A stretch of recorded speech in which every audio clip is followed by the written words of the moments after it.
Aquí para el Perú, el COVID no ha terminado. Y por eso está esta mañana con nosotros el doctor Sebastián Arrieta. Él es especialista para hablar de este tema. Y yo les pido a las personas que en este momento nos están viendo y que se sientan identificadas, que usen el WhatsApp. Tal vez podamos acercar algunas consultas al doctor en vivo, porque mucha de la sintomatología seguramente no termina y usted está buscando explicaciones. Doctor, gracias por estar hoy con nosotros. Bienvenido. Muchas gracias por invitarme. En realidad, lo has dicho demasiado claro, mucha de la sintomatología hasta ahora no termina. Tenemos actualmente en todas las comunidades científicas, se habla de un COVID prolongado o un COVID largo. Si bien es cierto, la pandemia en la mayoría de países ya terminó, nos está quedando esta especie de resaca. ¿Y a qué nos referimos con esta resaca? Esta enfermedad, estos síntomas que se mantienen al año o a los 2 años luego de haber tenido la infección por COVID. Y son síntomas que no pasan desapercibidos.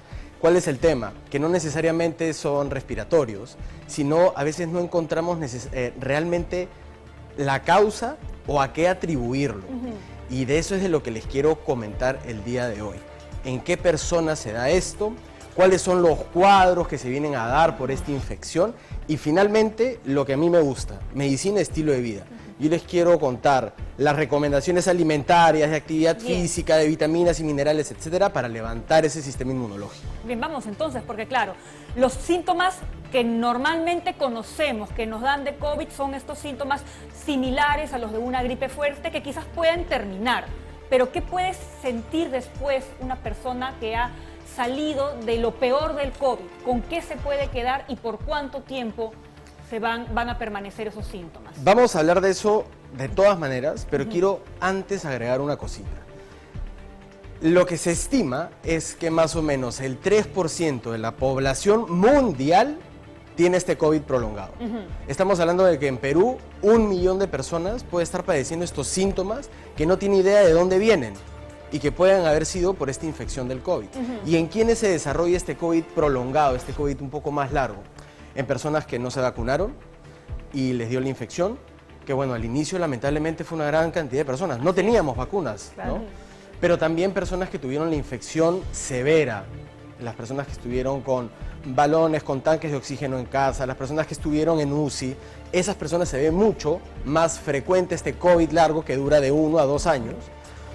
El punto de corte es más de 12 semanas. Si tú sigues con más de 12 semanas, tienes que acudir al médico y empezar a estudiar si esto puede ser el COVID largo. Claro.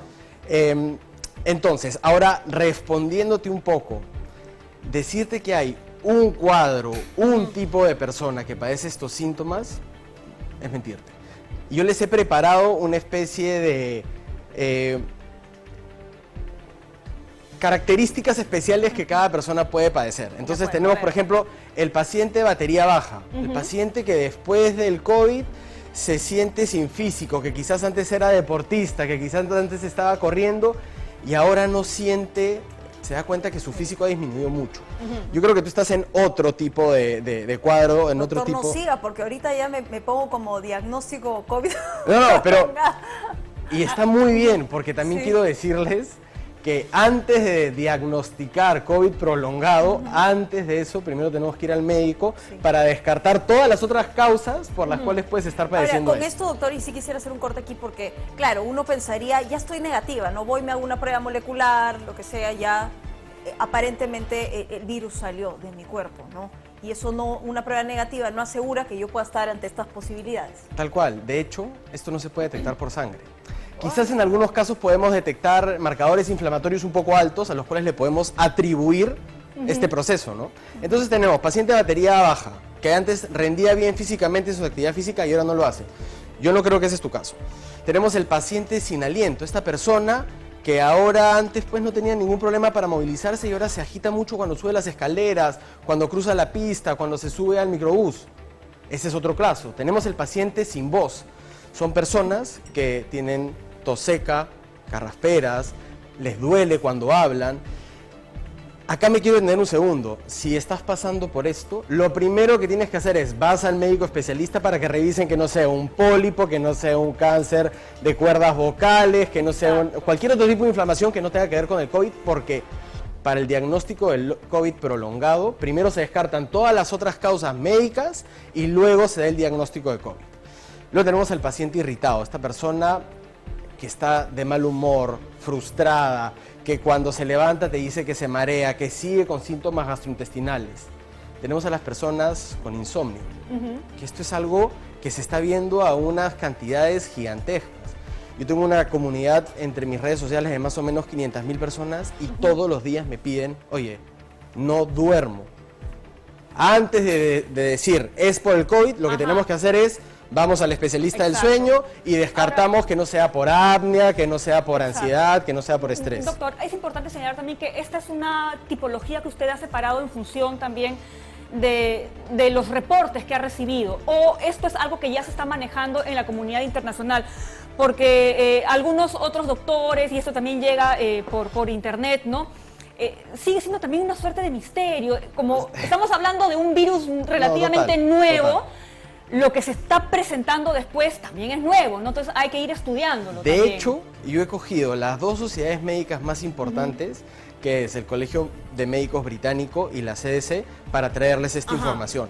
Pero ¿qué sucede? Que tú te metes a revisar esta información y es una lista de 18.000 síntomas. Claro, entonces yo he tratado de agruparlos un poco para que si tú te identificas con ellos, vayas y consultes en el médico. Exacto, ¿Okay? eso es importante, ¿no? No recurrir al doctor Google. No, ni hablar, porque el doctor Google para todo te va a decir que tienes cáncer y te vas a morir mañana. Exacto. Entonces, no.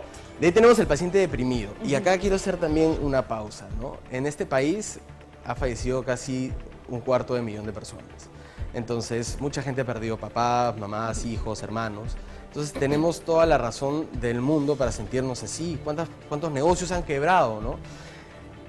Sea cual sea la causa de tu depresión, de tu estrés y de tu ansiedad, no necesariamente la salida es una pastilla, sino una psicoterapia. Consultar con alguien que te guíe en este camino, psicólogos, psiquiatras, que te ayuden a recuperarte de este problema. Y tenemos el paciente adolorido, y hay muchas personas que están cursando con dolor luego de la infección por el COVID, y es un dolor generalizado.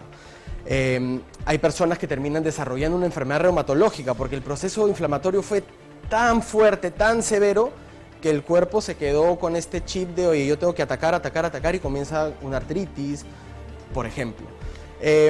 Y cada uno de estos tipos de pacientes que les he traído, trae unas recomendaciones. El tiempo es un poquito corto, yo se las voy a dejar en redes sociales para que puedan verlas, pero quiero hablarles sobre cómo podemos, a través de un tratamiento integral, superar esto y que no necesariamente tenga que venir de la mano de fármacos. Ahora, esto es importante, doctor, ¿no? Porque usted ha puesto un ejemplo clarísimo, ¿no?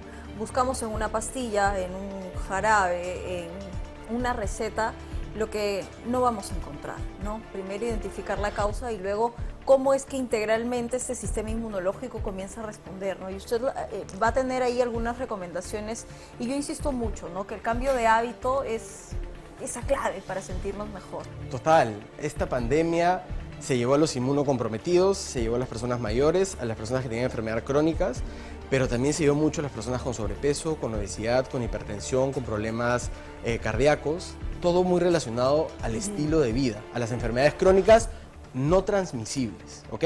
Entonces, lo primero, recomendaciones alimentarias. ¿Y qué nos dicen estas dos instituciones tan grandes como la CDC y el Colegio de Médicos Británicos? Tener una rutina y comer regularmente. Yo personalmente le recomiendo a todas las personas y a mis pacientes el ayuno intermitente, porque el ayuno intermitente es algo que está revolucionando la ciencia de la nutrición. Cuando quieran podemos hablar de esto, pero en el caso de personas con COVID prolongado, ahí sí tenemos que darle alimentación frecuente y nutrirlos frecuentemente con vitaminas, minerales y oligoelementos, porque su cuerpo necesita más de esto para recuperarse. Entonces, lo primero, una rutina de alimentación y comer regularmente. Lo segundo, por lo menos 25 a 40 gramos de proteína. Nosotros fuera del agua estamos casi compuestos de proteínas y necesitamos proteínas para ir recuperando los tejidos. Pero cuando les digo 25 a 40 gramos de proteína, señores, no son 40 gramos de pollo. Si ustedes se comen 40 gramos de pollo, tienen 10 gramos de proteína, ¿ok? Entonces tenemos que elevar nuestro consumo de carne animal, pero también de vegetales ricos en proteínas. Lo siguiente. ¿Cuáles, por ejemplo? Pescado, pollo. Yo personalmente les recomiendo las carnes magras y en el caso de peces, que tenemos un mar demasiado rico, los peces azules. Omega 3. Ahí tenemos el omega 3, que vamos a hablar Las porque personas que no comen carne, ¿qué pueden comer? pueden comer frijoles, lentejas, el tofu, son muy buenas fuentes de proteína, ¿ok? Pero eso sí, lo más probable es que necesitan suplementarse, porque los vegetarianos y los veganos no obtienen vitamina B12 de otro lado que de la carne animal. Entonces, tenemos que suplementarnos porque pueden haber enfermedades. Lo siguiente, calorías. Tenemos que regresar al peso sano y mantenerlo porque hemos visto cómo el sobrepeso y la obesidad es un estado proinflamatorio que es lo que se llevó a la gran cantidad de personas. Pero, Lo doctor, siguiente. detengámonos Sí, ahí. ¿Qué es por un peso supuesto. sano? A ver, podemos usar el índice de masa corporal, que es una herramienta que se inventó hace más de 200 años por un matemático, ni siquiera es algo que se inventó por ciencia, que te pide que tu peso sobre la talla y te da un índice. Es importante que sigamos eso, pero eso lo contrastemos con la medida del perímetro abdominal. Nosotros tenemos que apuntar a tener una medida por debajo de 104 centímetros si estamos con sobrepeso o obesidad para salir de riesgo cardiológico máximo. Y cuando lo llevas debajo de 94 centímetros en hombres, empezamos a ver una disminución completa del riesgo cardiovascular. ¿Ok? Luego, ¿qué hay con las vitaminas? ¿Qué hay con los minerales? Estas sociedades médicas sí están recomendando el consumo de vitaminas y minerales, pero claro, te dan las dos alternativas. Supleméntate si no lo puedes obtener de la dieta, pero siempre la dieta va a ser lo mejor. ¿Y qué vitaminas? Vitamina C, vitamina D, zinc, calcio y omega 3. ¿Y Lo de los endovenoso? pescados azules. Yo soy fan de lo endovenoso, la verdad es que tiene aplicaciones, ya no estamos hablando de suplementación, lo mínimo, Bien. sino estamos hablando de, se llegan a dosis terapéuticas que incluso pueden ayudar a combatir el cáncer y el Instituto Nacional de Salud de Estados Unidos lo recomienda. Doctora Rita, nos estamos quedando sin tiempo. Imaginamos que hay muchas más recomendaciones, pero quizás a través de sus redes sociales también lo puedan encontrar. Por supuesto, ¿no? a mí me pueden seguir como @doctorarrietaM y ahí les voy a dejar todo esto colgadito y esta presentación para que puedan aplicarla en casa, porque no pude hablar de prebióticos, de probióticos, Claro. de deporte, que es, solamente para cerrar, el sueño. Todas las dos investigaciones concluyen, el sueño es lo que te va a ayudar a recuperarte de este problema. Bueno, todos fregados porque acá Uy, dormimos aquí 4 horas nomás. todos dormimos 4 horas. O sea, doctor, regrese. Tenemos muchísimo de qué hablar. La salud es súper importante, Cuando así quiera. que aquí estaremos dándoles todas las recomendaciones. Sigan al Gracias, doctor en su nuevamente.